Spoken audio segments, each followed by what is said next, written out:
시청자 여러분 안녕하십니까? VOA 뉴스투데이 시작합니다. 미국 정부 내 사이버 안보 담당 부처 4곳이 정부 합동으로 북한의 사이버 금융범죄 경보를 발령했습니다. 미국 정부는 북한 정찰총국 산하 해킹단체 비글보이즈를 지목하면서 이들이 세계 각국의 현금 인출기 ATM 시스템 등에 접속하는 수법으로 약 20억 달러를 빼내려 했다고 밝혔습니다. 첫 소식 김시영 기자의 보도입니다. 미국 국토안보부 산하 사이버안보 및 기반시설안보국 시사와 재무부, 연방수사국 FBI와 사이버사령부가 26일 북한 해킹단체 비글보이즈에 대해 사이버 금융범죄 합동경보를 발령했습니다. 이들 사이버안보 담당 정부 부처들은 미국 주요 언론사 등에 배포한 보도자료를 통해 이 같은 내용을 동시에 알렸습니다. 사이버안보 부처들은 비글보이즈의 존재를 처음 알리면서 북한의 사이버 해킹 범죄 활동을 가리키는 히든코브라의 대표적 하위 집단이라고 밝혔습니다. 그러면서 비글보이즈는 북한 정찰총국의 지휘를 받아 지난 2014년부터 활동해왔으며 올해 들어서는 지난 2월부터 전 세계 은행들을 대상으로 현금 자동 입출 금기, ATM 시스템 등을 노린 현금 탈취를 재개했다고 밝혔습니다.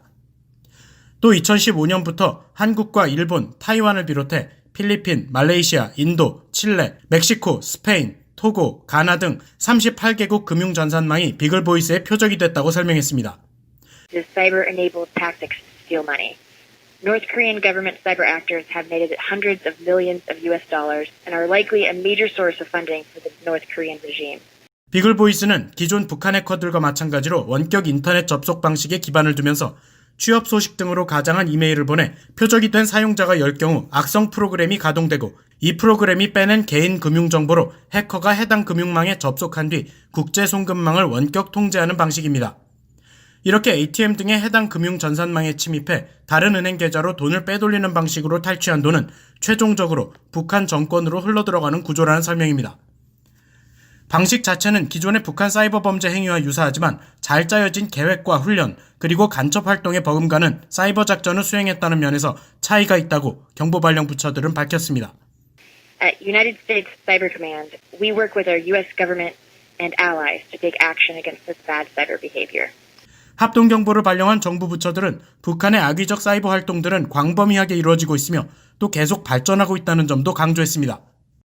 특히 북한이 사이버 안보 감시망 회피 전술을 정교화하는 등 비글보이스의 사이버 작전은 갈수록 복잡해지고 파괴적이어지고 있다면서 이에 적극 대응해야 한다고 경고했습니다. VOA 뉴스 김시영입니다.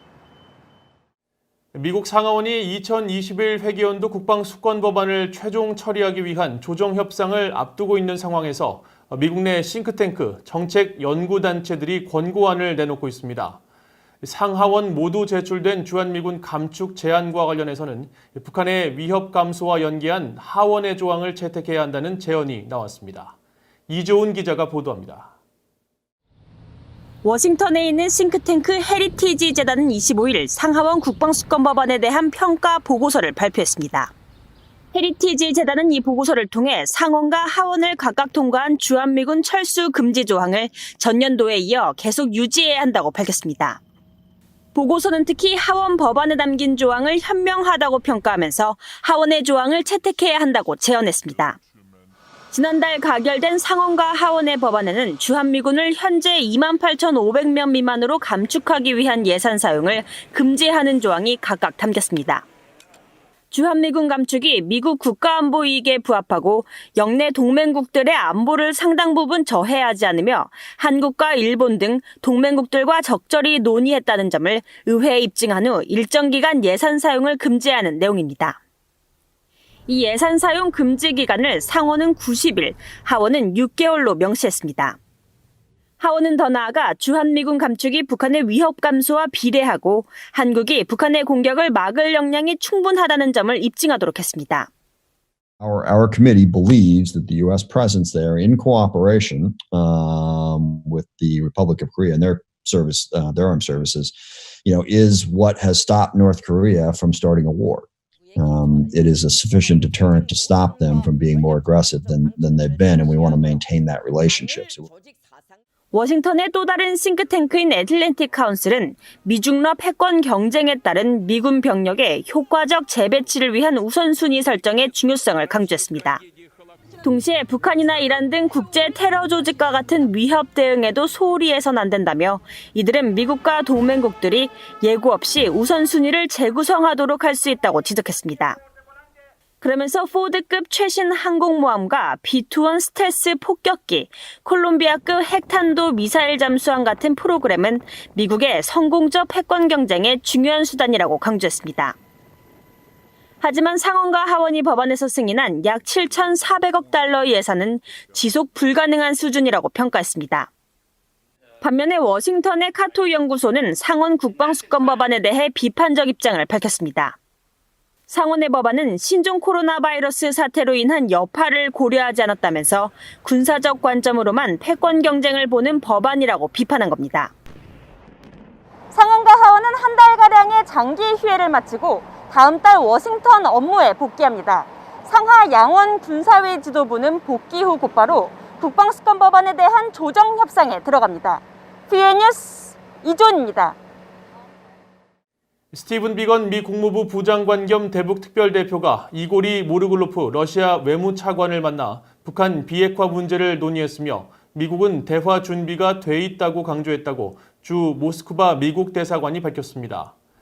모스크바 주재 미국 대사관의 레베카 로스 대변인은 25일 트위터 글을 통해 비건 부장관이 모르글로프 차관과의 만남에서 미국은 북한과 대화를 나눌 수 있는 준비가 계속돼 있으며 북한 비핵화를 진전시키기 위해서는 러시아와 다른 협력국들 그리고 동맹국들과 지속적인 조율이 중요하다는 것을 논의했다고 밝혔습니다.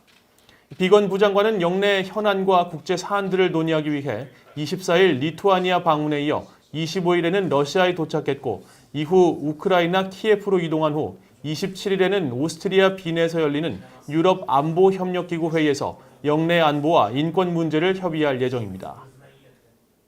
국제 핵실험 반대의 날을 맞아 26일 유엔이 주최한 화상 행사에서 북한의 비핵화와 이를 위한 북한의 협상 복귀가 반드시 필요하다는 지적이 잇따랐습니다. 화상 행사에 참석한 유엔 주재 유럽연합 대표부의 실비오 곤자토 부대사는 북한은 완전하고 검증 가능하며 돌이킬 수 없는 비핵화 달성을 위한 신뢰할 수 있는 행동 계획에 착수하고 유엔 안보리 결의를 즉각 준수하라고 촉구했습니다. 또 서유럽 국가를 대표해 발언에 나선 제랄딘 번 네이슨 유엔 주재 아일랜드 대사는 북한이 2006년부터 2017년까지 모두 6차례에 걸쳐 진행해온 핵실험을 규탄하면서 비핵화 협상 재개를 촉구했습니다. 동남아시아 국가연합 아세안을 대표해 발언한 당딘귀 유엔 주재 베트남 대사는 한반도의 상황은 여전히 우려사항으로 남아있다면서 영내 항구적 평화와 안정 그리고 비핵화를 위한 유관국 간의 지속적인 평화적 대화의 중요성을 강조했습니다. 핵실험 반대의 날은 구소련이 450회 이상의 핵실험을 실시한 카자흐스탄 내 세미팔라틴스크 핵실험장이 1991년 8월 29일 폐쇄된 것을 기념해 카자흐스탄을 주축으로 다수 국가들이 지원해 2010년부터 기념하기 시작했습니다. 미국의 마이크로소프트가 북한의 해킹 범죄 조직 탈륨을 상대로 제기한 소송에서 해커들의 신원 확인에 실패했다며 법원에 벌석 판결을 요청했습니다.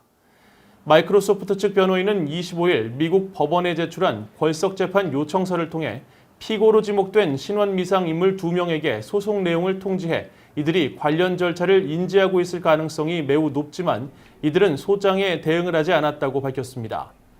또 피고가 소장에 응답해야 하는 시한도 지났다며 이에 따라 마이크로소프트는 법원에 벌석 판결을 요청한다면서 피고들이 이용한 미국의 한메일과 지메일 그리고 한국 한메일과 다음 이메일 계정 등으로 소송 사실을 통지했다고 밝혔습니다. 벌석 판결은 소송의 피고소인이 대응을 하지 않아 원고의 주장만으로 판결이 내려지는 법적 절차입니다. 앞서 마이크로소프트는 지난해 12월 고도로 민감한 개인정보를 탈취한 혐의로 해킹그룹 탈륨에 대해 민사소송을 제기했으며 당시 소장과 함께 공개된 성명에는 탈륨이 북한에서 활동하는 것으로 의심된다는 내용과 함께 탈륨이 이용한 인터넷 주소, 즉 도메인 50개가 있었는데 VOA 확인 결과 이들 도메인의 등록인들은 미국과 한국, 일본, 불가리아 등 6개 나라의 소재지를 두고 있었습니다. 이상으로 VOA 뉴스투데이를 마칩니다. 시청해주신 여러분 고맙습니다.